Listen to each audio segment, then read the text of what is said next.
بسم اللہ الرحمن الرحیم۔ امام بخاری رحمۃ اللہ علیہ کتاب الایمان میں اس بات کو ثابت کرتے ہیں کہ ایک آدمی کا ایمان دوسرے آدمی کے ایمان کی نسبت سے کمزور بھی ہو سکتا ہے، مضبوط بھی ہو سکتا ہے،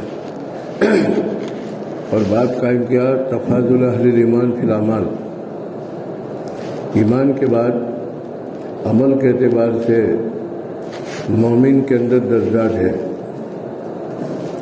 لیکن اہل سنت والجماعت کے نزدیک اور ابو حنیفہ علیہ رحمہ کے نزدیک ایمان میں کمی پیشی کیفیت کے اعتبار سے ہے، مقدار کے اعتبار سے نہیں ہے۔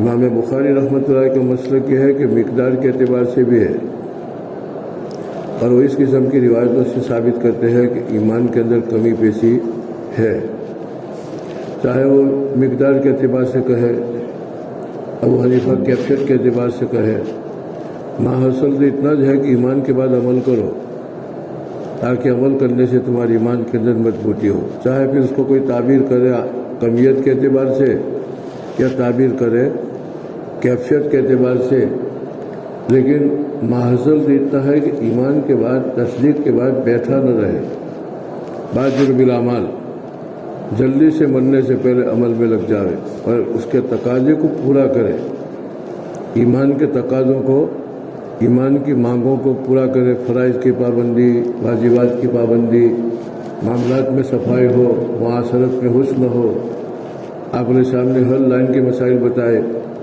ایک پڑوسی دوسرے پڑوسی کے لیے ایذا بنا تو آپ نے کہا کہ واللہ لا یؤمن، اللہ کی قسم اس کا ایمان نہیں۔ تو ہر چیز کے اندر نبی پاک سامنے ایمانی صفت کو داخل کیا۔ انسان کا بدن ہے اور بدن کا قوام خون سے ہے، خون، اور یہ خون پورے بدن میں دائر ہے، پورے بدن میں گھومتا ہے، آنکھ میں بھی، کان میں بھی، دماغ میں بھی، انگلیوں میں بھی، پیروں میں بھی، ناخنوں میں بھی۔ اگر یہ خون کا پہنچ کسی عضو میں نہ ہو تو معطل ہو جائے گا، مثلا انگلی میں خون نہ پہنچے تو انگلی مردہ ہو جائے گی، کان کے اندر خون نہیں پہنچتا ہے تو سننا چھوڑ دے گا، آنکھوں کی باریک رگوں میں خون کی رسائی نہیں تو بینائی کمزور ہو جائے گی۔ تو جیسے خون ایکج ہے، پورے بدن میں دائر ہے، اور جس انگ میں جاتا ہے اس انگ زندہ ہو جاتا ہے۔ ایمان باللہ خون کی طرح ہے جیسے بدن میں خون، جس عمل کے اندر ایمان باللہ داخل ہوگا عمل زندہ ہو جائے گا۔ چنانچہ اللہ کے رسول نے فرمایا کسی کا معاشرہ رہن سہن ایسا ہے کہ اس کا پڑوسی اس سے تکلیف میں رہتا ہے تو لا یؤمن، وہاں خون نہیں پہنچا۔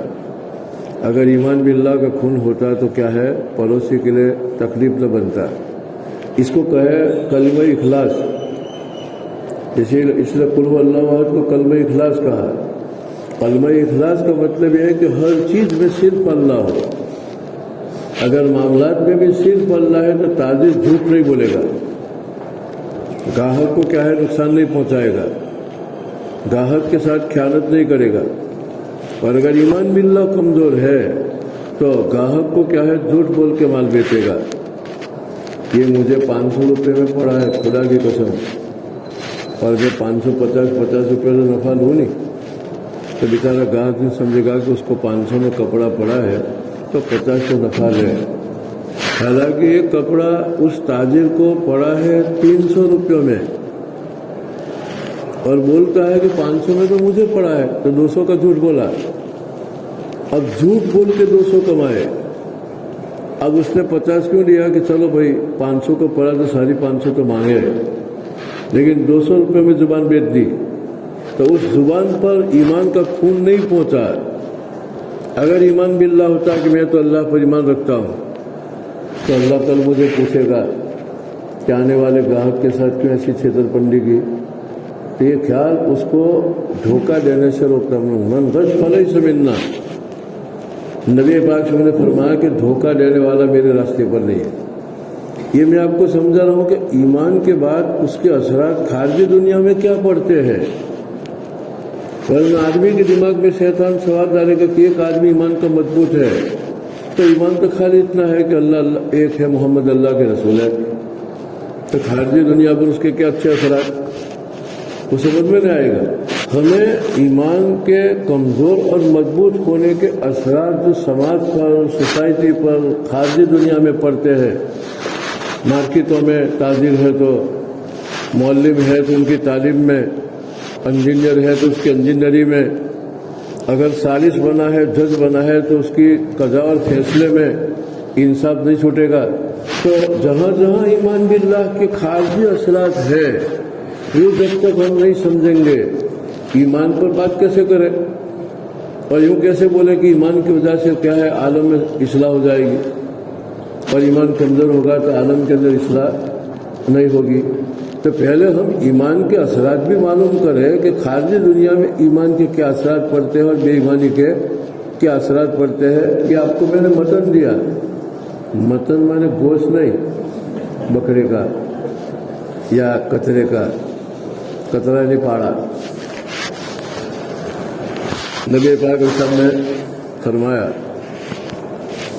دوسری روایت کے اندر کہ میں سویا تھا اور میرے سامنے خواب کے اندر لوگوں کو دکھایا گیا، بدن کے اوپر کپڑے پہنے ہوئے تھے، تو ہر ایک کے کپڑے ناپ کے نہیں تھے، کوئی چھوٹا کوئی بڑا۔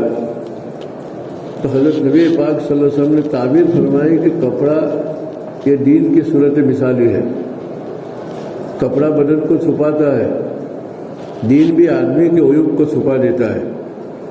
امانت ہے تو خیانت چھپ جائے گی، سچائی ہے تو جھوٹ چھپ جائے گا، اگر قناعت ہے تو اس کی لالچ چھپ جائے گی۔ تو رذائل جو ہے ایمانی صفات چھپا دیتی ہے، اور کوئی ظاہر نہیں، جیسے قمیص انسان کے بدن کو چھپاتا ہے، سطر کو چھپاتا ہے۔ تو نبی پاک صاحب نے خواب کے اندر پوشاک دیکھا، اور کوئی چھوٹا کوئی بڑا اس طرح سے لباس پہن کے دیکھا۔ حضرت عمر رضی اللہ تعالیٰ عنہ آئے تو ان کا لباس اتنا بڑا تھا کہ زمین کے ساتھ کھسیٹ رہے تھے۔ اللہ کے رسول نے فرمایا کہ ایمانی اعتبار سے تفاضل ہے۔ امام بخاری رحمۃ اللہ علیہ اس حدیث کو لا کے ایمان کی کمی پیشی کو بیان فرما رہے ہیں، چاہے کئی فن چاہے کمی یتن، لیکن ان کا مقصد ایمان میں کمی پیشی ہے۔ ہمارا مقصد کا عمل کرو۔ ایک باب قائم کیا، حیا من الایمان۔ ایک آدمی اپنے بھائی کو نصیحت کر رہا تھا کہ شرم کسی کی رکھنے کی نہیں۔ حضور اکرم صلی اللہ علیہ وسلم کا وہاں سے گزر ہوا، فإن الحیا من الایمان۔ آپ نے سب نے فرمایا کہ اس کو چھوڑو، شرم رکھنے دو۔ شرم تو قیمتی چیز ہے، ایمان کی چیز ہے، اور ایمان سے ایمانیات سے روکتے ہو۔ تو دیکھو حیا ایک چیز ہے، اس حیا کی وجہ سے ایمان میں زیادتی ہو گئی، اور لے لیا تو کمی ہو گئی۔ پلے میں ادھر 1 کلو رکھا ہے، ادھر 4 پیس کیا ہے رکھے ہیں پھل کے۔ اب ایک پھل لے لو، 1 پھل لے لو، 250 گرام کم ہو گیا کہ نہیں، اور رکھ دو تو زیادہ ہو گیا۔ الحیا شعبۃ من الایمان، ایمان کی ایک حصہ ہے، ایک شاخ ہے حیا۔ اگر اس کے اندر سے حیا نکال لے تو ایمان کی کمی ہو گئی، اور اگر حیا ڈال لے تو ایمان میں زیادتی ہو گئی۔ امام بخاری علیہ رحمہ جملہ روایات سے ایمان کی کمی پیشی کو ثابت کر رہے ہیں، لیکن باریک انداز سے، اور میں تم کو سمجھا رہا ہوں سادہ انداز سے۔ دیکھو آپ نے پڑھا کہ مقررات بہت زیادہ ہے۔ امام بخاری علیہ رحمہ ایک حدیث کو لائیں گے، پھر سے دوسری حدیث کو، وہی جگہ وہی حدیث لائیں گے، پھر تیسری جگہ وہی حدیث لائیں گے، پھر چوتھی جگہ وہی حدیث لائیں گے۔ ایک حدیث کو کتاب میں کئی مرتبہ لائیں گے۔ تو یہاں اعتراض ہوتا ہے کہ تکرار تو مخل ہوتی ہے، اکتاہٹ پیدا کرتی ہے، ایک آدمی ایک ہی بات بار بار بولتا ہے تو طبیعت بڑھ جاتی ہے۔ تو امام بخاری ایسا کیوں کرتے ہیں؟ مقررات لاتے ہیں۔